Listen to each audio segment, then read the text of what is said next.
वटपौर्णिमा म्हणजे एक पवित्र सण जो मुख्यतः स्त्रिया आपल्या पतीच्या दीर्घ आयुष्यासाठी आणि सौभाग्य टिकून राहण्यासाठी करतात.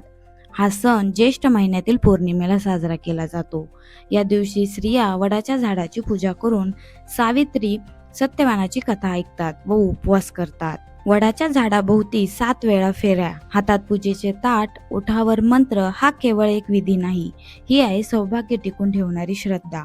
एक काळ असा होता जेव्हा सावित्रीने यमराजांकडून सत्यवानांचे प्राण परत मिळवले, तिच्या निष्ठेच्या जोरावर. म्हणून आजही स्त्रिया सौभाग्य, पतीचं आरोग्य आणि पतीच्या दीर्घ आयुष्यासाठी हे व्रत करतात. पण फक्त वडाचं झाड पौराणिक कथा नाही, वडाचे झाड म्हणजे प्राणवायूंचा राजा. आयुर्वेदातही याचा खूप उपयोग होतो. त्यात असते ब्रह्मा विष्णू महेशांची सकारात्मक ऊर्जा, त्यामुळे वडाचे झाड खूप पवित्र मानले जाते. सावित्रीने शब्दांचे चातुर्य, श्रद्धेची ताकद आणि भक्तीच्या जोरावर यमराजांना नमावलं.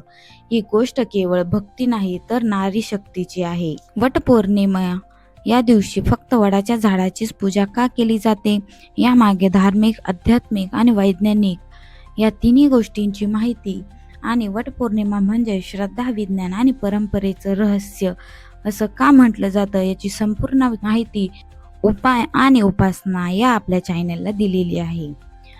खाली दिलेल्या लिंकवर क्लिक करून ऐकायला विसरू नका.